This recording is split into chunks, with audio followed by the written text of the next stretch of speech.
member and call the member for Capricornia. Thank you, Deputy Speaker.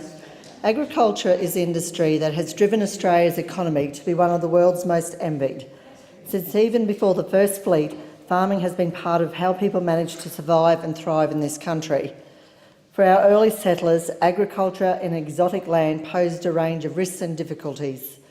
This so-called Great Southern Land was hot, dry, and the earth was not covered with trees but full of rocks. This was a land untouched by centuries of climate, tending and cultivating that had made the homeland of the British Isles not only productive but easy. Even the few experienced farmers from the first transportations were well out of their comfort zones when it came to growing food for the new colony. The old soils of this ancient land were and still are fragile to mechanical disturbance, and due to their age struggle to hold anywhere near similar levels of moisture and nutrient compared with the young, rich soils of the homeland. Fungal rust, hot weather, drought, onslaughts of destructive vermin and theft by colonial and native alike made farming in this foundation years an incredibly fraught exercise. Through sheer determination, colonial agriculture eventually took hold, leading to one of the great land grabs of modern history. The search for agriculture land and for the trade routes to develop markets and supply chains around led to names like Mitchell, Leichhardt, Burke and Wills and Stewart becoming household names, again, all because of agriculture. This driving force of agriculture continues to this day, and right at the heart of this drive you will find women.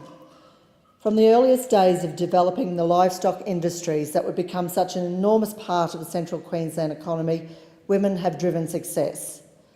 What was started by women like Elizabeth MacArthur and Eliza Furlong is today continued by modern women all over the country. Women who continue to drive the industries they operate in. Women like Josie Angus and Deb McLucas. Josie, with her husband Blair, operates a vertically integrated beef operation in central Queensland.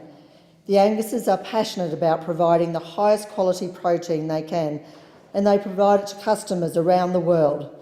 Their branded beef products, Kimberley Red and Sondella, are synonymous with quality and typify the mouth-watering beef that secures central Queensland's reputation as the beef capital of Australia.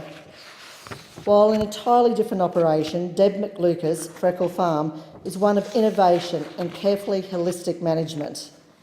Deb and her husband, Rob Bowman, have operated Freckle Farm since 2008 and have put an enormous effort into rehabilitating the land.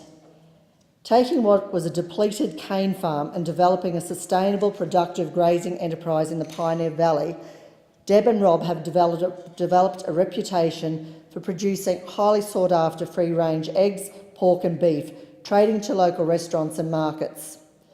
It is a passion for their product, their industry and their constant search for new ways of producing and marketing that is a credit to both Josie and Deb, cementing their place in the pantheon of influential women in agriculture. Regardless of what the member for Page may say, Capricornia is the home to the undisputed beef capital of Australia, and it is within this industry I have acute knowledge of women not only advancing their own businesses but serving to advance their industries and the country. It probably doesn't serve the cliche image of a farmer to remind the House that thousands of women across the country are running multi-million-dollar agriculture businesses. Some grow beef, some grow sugar, and some consult as nutritionists or veterinarians. They all have the skin in the game of life, and they all, each and every one of them, deserve to be considered in discussions around the sector that drives our economy and will continue to do so for thousands of years. As women in this place, both the member for Indi and myself are perhaps seen as oddities by some, and that's the same, I'm sure, is considered of women in other lines of male-dominated work. In any business, industry or sector, just as in politics, it is vital to understand and represent all the views and experiences of those within that set of society. The argument as to whether quotas or goals are the be-all or the end-all when it comes to how women in agriculture achieve a stronger voice within the industry is a matter of contention.